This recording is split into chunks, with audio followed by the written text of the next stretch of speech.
Continuamos en Eterlex y ahora sí estamos en comunicación telefónica con el doctor Fernando Soto. Doctor, buenos días, ¿cómo le va? Buen día, Mariela, ¿cómo está? Bien, gracias por esta comunicación, muchísimas gracias. A ustedes. Bueno, ¿cuál es el análisis que hace usted de las víctimas ante un proceso penal? ¿Por qué lo estoy diciendo? Porque realmente creo que con la pandemia, con todas las cosas que ocurrieron el año pasado, la violencia que hay en las calles, que yo creo que hay mucho más violencia que antes, y todos los atropellos a los derechos que uno estuvo viendo. ¿Cuál es el análisis que usted hace hoy de las víctimas ante un proceso, ya sea familiares, víctimas, como así también alguien que, no sé, estuvimos viendo el caso de la chica que sufrió una violación y liberaron al presunto delincuente, porque también hay que tener en cuenta que estamos ante personas que están siendo juzgadas, no los vamos a culpar, lógicamente, pero ¿cuál es el análisis que usted hace con respecto a las víctimas? Bien, creo que estás dando una clave. El paradigma de la víctima ahora, entiendo yo que empezó a ser visible por la gente en general y un poco por la justicia. La víctima es parte en el proceso penal, antes no lo era. Hasta hace poco en la sanción a nivel nacional, que no se aplica en todo el país, de la ley de víctimas, 27372 es el número, la víctima, aunque no se presente como querellante, es decir, aunque no ponga abogado, tiene derecho a saber, mirá lo que digo, ¿no? A saber de la causa, a saber de su denuncia. Claro. Pero con la pandemia, con lo que pasó, y con esta ley, que en realidad es 2017, ya lleva 4 años casi, en la pandemia vimos que los tribunales estuvieron cerrados, realmente, están cerrados. Si vas a resaltar, no te dejan pasar al edificio directamente, al día de hoy. Y las presentaciones que hicieron las víctimas, me ha pasado, me pasa, presentándose incluso como querellante, no te lo resuelven. La víctima está haciendo, respondiendo a tu pregunta, aún hoy, pese a las leyes dictadas, un nombre en una carpeta, un nombre en un expediente, y no una persona con los mismos derechos que el imputado. De acuerdo a los convenios humanos, como el famoso Pacto de San José de Costa Rica, la Convención Interamericana de Derechos Humanos, tiene derechos a ser escuchada, a participar en el juicio. Claro.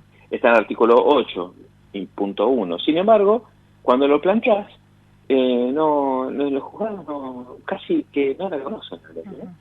Entonces, el rol de la víctima ahora, por ejemplo, con las liberaciones masivas en provincia de Buenos Aires, que no aplicaron la ley de víctimas, se sancionó una ley en provincia específica, pero a fin de año, y la liberación fue en mayo, liberaron, no sabemos a cuántos, porque nunca quisieron dar el número, pero son miles de presos. Esto afectó directamente a las víctimas. Me han llamado y presentamos amparo de víctimas que a los agresores sexuales de menores, tentativa de homicidio, que luego cometieron nuevos abusos y finalmente homicidios y femicidios, lo liberaron y le dieron un domicilio muy cercano de la casa, domicilio que además jamás controlaron ni tiene estructura. Así que la víctima está en franco completamente desequilibrio, ¿no? Está en un rol muy disminuido en relación a los derechos que tiene imputado, porque los derechos de los humanos son para las personas. Y las personas son personas cuando cometen un delito, aunque sea el peor de los delitos, y las personas son personas cuando son víctimas. Sin embargo, para los jueces, o mejor dicho, algunos jueces que son bastantes, no es así. Tiene más derechos el imputado. Bueno, y precisamente por eso la siguiente pregunta, ¿quién tiene derechos humanos? ¿El delincuente o la víctima? Y le pregunto esto por lo siguiente, hemos visto casos de defensa, de legítima defensa, donde, bueno, yo puedo analizar algo desde mi casa, desde un despacho, y puedo decir, no, es exceso en la legítima defensa, pero la persona tiene que vivir esa situación, como hemos visto este jubilado que terminó matando al delincuente, y donde lo terminaron, donde está llevando un proceso por homicidio. Y la verdad que uno se pregunta, a ver, ese hombre lo torturaron, ese hombre pasó una noche negra de terror, se le metieron 3 veces en la casa, se le querían meter en la casa de la pariente, entonces uno si se pone a analizar la cosa, bueno, desde tu sillón vos podés analizar que bueno, hubo pero ¿hasta dónde hay un exceso en la legítima defensa? ¿Hasta dónde vos estás velando por los derechos de una persona que los perdió desde el momento que se le metió en la casa para torturarlo, para hacerle daño, para sacarle sus pertenencias. Lo de las pertenencias lo menor, pero la vida, no sé. Y uno se pregunta, a ver, ¿siempre estamos del mismo lado, del lado de los malos? Sí, la legítima defensa está en el Código Penal desde hace 100 años. Este año el Código Penal cumple 100 años. Sin reforma, sin ampliación, pero aún con esa tipificación tan antigua, alcanza y sobra para el caso, como vos mencionaste, de Jorge Ríos. Claro, Jorge Ríos, sí. Claro, estaba en la casa, le entraron a robar, pero de la misma noche, le entraron a la casa, era un arma legítima, que tenía todo en regla, no le puso disparar cuando se le vinieron encima, dijo, tiraste al suelo, no le quería disparar. Claro. Como era un hombre grande, 71 años, y era un muchacho joven, se la balanzó en 5, ¿no? Claro. Lo torturaron, dijiste bien, y se defendió. Y él lo metieron preso y lo metieron preso increíblemente con las esposas sobre las heridas que le produjeron a la tortura y con el bastón. Nunca había una cosa así, un hombre de 71 años con bastón y esposado. No, una imagen barbaridad. Patética. Sí. Una barbaridad. Estamos ahora preparando, era justamente el tema, una denuncia al juez y al fiscal por violación a los derechos humanos de la víctima. Y él es imputado, lo consideramos víctima, pero para el fiscal es imputado. Porque, mira, justo ahora, todavía no lo difundimos, pero te lo adelanto, cuando ya está para elevar a juicio, porque lo lleva a juicio el fiscal, antes de elevarlo a juicio, fijó una pericia histopatológica. Histopatológica es de tejido, se supone, pero no la aclaró, del fallecido, del ladrón que murió a la vuelta de la casa, de Jorge, pero no se reservaron tejidos, si murió en julio, estamos en febrero. Y lo fija, lo peor de todo, que lo fija para el 2022, abril 2022. Evidentemente para dilatar la causa. Pero esto afecta los derechos de las personas y de la víctima. Él fue víctima de un robo, de un robo con tortura. Entonces, preguntando, ¿quién tiene más derechos? Indudablemente, Mariela, perdón, lo tiene el imputado. Fíjate que uno de los liberados, uno de los 5 liberados confirmados, los otros no lo pude confirmar, tendría que haber cumplido la pena recién en agosto de este año, o sea que te falta un montón, y fue liberado por la doctrina Violini en mayo. Así que ese tipo tendría que seguir preso y no ser liberado anticipadamente. Entonces, ¿quién tuvo más derechos? Probablemente los delincuentes. El delincuente que estaba condenado, residente, y los liberaron igual. Ahora, la verdad que pobre hombre le arruinaron la vida, O sea, que pase lo que pase, a ese hombre le arruinaron la vida porque ahora se tiene que someter un proceso, además de todo tuvo que irse de la casa, el hijo perdió el trabajo, son un montón de cosas. Gracias a Dios está vivo de milagro, porque hay mucha gente que encima cuando pierde el pariente después viene el otro problema, la justicia que tenemos. Y pasar por esa situación es muy traumática. Por eso también le preguntaba eso. Y el otro caso que también usted maneja, que usted nos va a hablar hasta donde puede, que es el tema de Chocobar, que un hombre en cumplimiento del deber ahora tiene que someterse a un proceso. Pero lo que yo no logro entender del caso Chocobar, que es como el policía en defensa de una persona que estaban agrediendo, de un turista que lo estaban acuchillando, que lo estaban lastimando, que casi pierde su vida y que también está vivo de milagro, la justicia divide en dos el caso. Por un lado, lo que tiene que ver con las agresiones a este turista y por el otro lado, lo que tiene que ver con la muerte del delincuente. Así que, ¿cómo llevan ustedes esta causa? Chocobar es un policía de la provincia de Buenos Aires que estaba de civil en el momento en que cerca de su casa, en ese momento vivía en La Boca, estaba haciendo a tomar el colectivo para ir a hacer un adicional y ganarse unos pesos más, y que entre paréntesis hoy le sacaron todos los adicionales. Él vio que estaban agrediendo a una persona, de hecho lo estaban apuñalando, dijiste bien, le dieron yo pensé que eran 10, son 12 puñaladas que le dieron desde la espalda y en el corazón, en los pulmones, le perforaron el corazón en 2 lados. No murió de milagro porque los médicos lo salvaron, porque Chocobar intervino en ese momento y porque Dios dijo no en este momento. Él empezó a correrlos, unos vecinos también lo corrieron, llegó a un lugar donde los vecinos, que porque los conocían, vivían en la cuadra de donde a 3 cuadras de donde fue el hecho, los vecinos lo conocían y le afectaba al turismo, lo interceptaron. Chocobar, en el momento en que lo vio cuando lo apuñalaron, le dijo: alto, policía, tirate al piso, salió corriendo. Cuando estuvo con los vecinos forcejeando le dijo lo mismo, no lo hizo, disparó al aire, empezó a correr, lo corrió Chocobar unos metros en la esquina de Suárez e Irala. En un momento el delincuente se da vuelta y lo enfrenta a Chocobar. Está a una distancia muy corta, unos 7 metros más o menos. A mí me distancia que estaba el pobre Roldán en Palermo cuando lo mató ese agresor con un cuchillo. Sí. En ese momento Chocobar disparó al piso. Hizo 2 disparos. Y un disparo rebotó y le ingresó por la cintura, porque en el momento en que disparó giró el delincuente. Esto es un instante, Mariela, son microsegundos, pero es lo que tarda en hacer la reacción y disparar y completar la maniobra de giro. Está estudiado con pericias en todo el mundo, este tiempo de giro que te digo, ¿no? Y disparó otra bala que le dio en el muslo izquierdo, en el fémur. Y corrió unos metros y murió. Y ahora estamos descubriendo que es increíble, ¿no? Pero están todo mal hechas las pericias en el caso de Chocobar. El médico de la autopsia se confundió y tomó una herida quirúrgica, porque la bala del muslo, las 2 balas se las sacaron al hospital, la del muslo con una operación también, y le hicieron una incisión quirúrgica para operarlo. Tomó esa incisión como orificio de salida. Entonces el juez de instrucción dijo: bueno, la bala no se encontró nunca, porque no leyeron el expediente. Qué horror. En el expediente están identificadas las 2 balas, con un frasquito de plástico una, no sobre la otra.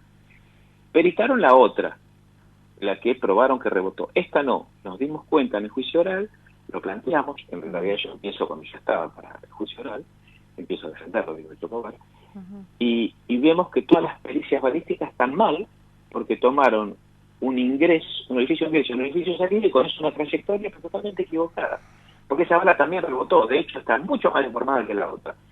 Entonces esto es importante, porque Chocobar en ese momento siempre dijo, cuando fue preso, después lo liberaron, y yo disparé al suelo. Chocobar cumplió con su deber. Había un delito gravísimo, que era un homicidio. Si no fue un homicidio, no fue porque ellos, los chorros, no lo querían hacer, sino porque el milagro no lo murió, como dijiste vos. Entonces, él intervino porque tenía la obligación de intervenir. Era su deber intervenir. Podría haberse hecho el tonto, no debía, pero podría haberse hecho el tonto, estaba de civil. No, y cumplió con su deber. Y cumplió con la ley. ¿Cuál es la ley? La ley de la provincia de Buenos Aires, que le dice que si actúa en otra jurisdicción tiene que cumplir la ley local. ¿Cuál es la ley local? La ley de la policía de la ciudad, que establece que en caso de peligro inminente de lesiones a la policía o a terceros, el ladrón que persiguió, que era Kukoc, tenía el cuchillo con el que intentó asesinar al pobre Wolek. Digo, entonces, cuando hay un peligro inminente o hay previo un delito grave, como dicen las normas de la ONU y como dice la ley local, el policía está autorizado y debe intervenir para hacer cesar el delito, para detener al delincuente, incluso para disparar con armas de fuego en zonas no letales. ¿Qué es lo que él hizo? Él dijo: yo disparé la cintura para abajo cuando no es letal. ¿Qué hicieron con Chocobar? Lo meten preso y le piden perpetua. Una barbaridad. Hoy están en juicio, ¿no? Están sí. ¿Cuánto? Ya más o menos falta mucho para que dicten sentencia o no. Mira, el plazo de la prisión preventiva prorrogada del preso detenido, que era el compañero del Kukoc, menor en ese momento y mayor ahora, de edad, bastante mayor, se le vence la prisión preventiva el 29 de mayo. Se supone que entonces antes de esa fecha deberían dictar sentencia. Todavía tenemos tiempo, pero le pedimos al tribunal, al advertir esto que te conté, que existe a los médicos del hospital Argerich, que expliquen cómo fueron la operación, cómo sacaron la bala, está todo en la historia clínica, ¿no? Pero para que ratifiquen eso. Y le dijimos que hagan de nuevo la pericia, pero con otros cuerpos de investigación, no por la Policía Federal ni con el Cuerpo Médico Forense, que hicieron todo mal y van a... Ahora, qué desastre. ¿Qué le espera para el pobre tipo común y corriente? Pero claro. Pero los mismos jueces también, que no leen, no ven. No leen nada. Inclusive sabemos que la dieron por perdida, porque cuando mandan la pericia balística de la única bala que peritaron, le dicen a la oficina de pericia balística: mire, periten esta bala, la que entró por la cintura y se lo dejó en el pecho, porque la otra nunca fallaba. hay un certificado que le dice los médicos, o no, el policía que estaba en la derecha, le dice al secretario, señor secretario, sacamos 2 balas estaba vivo todavía Cuco, murió a los 4 días, una del pecho y otra de la pierna. Y el secretario hizo un acta, dejó constancia de eso. No le hicieron nada, nada de nada. Esto es lo que pasa siempre. Pero esto es terrible, porque esto tiene consecuencias, porque de una premisa falsa, pues sacamos conclusiones falsas. Claro, entonces totalmente. Nosotros dijimos, claro, ¿cuál es la consecuencia falsa? Él le disparó a 10 metros de distancia, 10, 15, 30, dice la querella. No, él le disparó donde dijo que estaba, lo que pasa es que después corrió, le dijeron, no puede correr porque tenía el fémur fracturado. No, el fémur no lo tenía fracturado en ese momento. Como rebotó, la bala no tiene la fuerza de un balazo, sino de un piedrazo fuerte. Claro. Y el fémur, el hueso más duro del cuerpo, evidentemente se fisuró, no se quebró totalmente, pero al correr con la adrenalina y al huir del personal policial, lógico, se terminó quebrando. Pero la verdad es lo que dijo Chocobar, pero ya lo tenemos probado. Y nos costó un trabajo importante, Mariela, tenemos que desarmar lo que hicieron más. Claro que sí, claro que sí. Entonces, respondiendo a tu pregunta, no sé lo que va a hacer el tribunal, va a tener que resolver entre mañana tenemos audiencia a las 11, y la otra audiencia decir si hacen o no hacen las pericias, y después van a ver qué, porque si no hacen las pericias, esto claramente está mal, no es opinable que la bala estaba dentro del cuerpo, la sacaron los médicos, o sea, no es una opinión sobre el derecho penal, se equivocó el forense. No solamente se equivocó en eso, Mariela, confundió la pierna izquierda con la derecha, describe todo un procedimiento sobre la pierna derecha con la pierna izquierda. Además del orificio que no estaba, dice, los órganos internos, pulmones, riñones, duodeno y intestino delgado grueso estaban sin daños. Y en la operación le informan al juez que el duodeno, el riñón izquierdo, el pulmón derecho, el intestino delgado y grueso estaban perforados por la bala. ¿Qué vio No, bueno, un desastre. Un verdadero desastre. Exacto. No se puede ser tan desastroso en la vida. Hay que poner un poco de compromiso en el trabajo y hacer las cosas bien. Estoy hablando del primero, porque también hay un fiscal. Tampoco vio nada. ¿Qué es lo que está pasando? Exacto. Es más fácil condenarlo. Bueno, sí, no. Hagan las pericias como corresponde, por favor. Están hablando de la vida de una persona. Y es más, vos sabés que este programa lo escuchan muchos abogados, ¿no? Quizás para un colega podría haber dicho, bueno, callate la boca, no digas nada. En el momento del alegato, decís, mira, está todo hecho como el traste. Claro. Nosotros decimos que no, porque nosotros sabemos qué fue lo que pasó. Y queremos probarlo. Queremos probar la verdad. Eso lo tiene que hacer fiscal, no nosotros. Pero claro. Nosotros queremos probarlo porque sabemos qué fue lo que pasó. O sea, no me talle la boca y digo, miren, pero esto para la vida ya está todo mal hecho. No, háganlo ahora, jueces. Claro. Háganlo ahora. Prueben. ¿Rebotó o no rebotó? Yo ya lo hice ver por peritos de parte. Está mucho más informada que la otra bala que se probó, que rebotó. O sea que esto, simplemente examinándolo, lo determinás. Pero como no leyeron, concluyeron todo mal. Es una vergüenza. Bueno, yo le deseo lo mejor porque sé de todo el trabajo que está haciendo en esta causa como en otras, que la verdad que es un trabajo muy profesional y muy serio.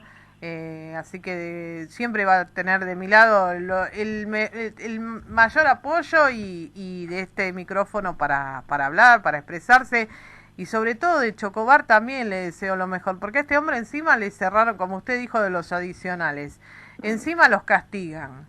Sí, encima lo castigaron. Y es como dijo usted también, él podría haber mirado para otro lado y sin embargo cumplió con su deber. Así que la verdad que creo que la sociedad también debe a Chocobar, ¿no? Le debe. Claro, porque ¿cuál es el mensaje que le dan a los policías? Mira, si vas cumpliendo la ley como Chocobar, te van a sacar el arma, hacer un sumario, meterte en cana, y ojo que por ahí te ponderan, te piden perfecto, la vas a pasar mal, hay que efectivamente. Eso muchos años, Claro. Te quería mencionar que en la defensa se incorporó desde que se retiró como procurador jefe procurador fiscal de la Ciudad Autónoma de Buenos Aires, el doctor Luis Vasco. Es un honor que la defensa de Chocobar tener la compartida con él, ¿no? Claro.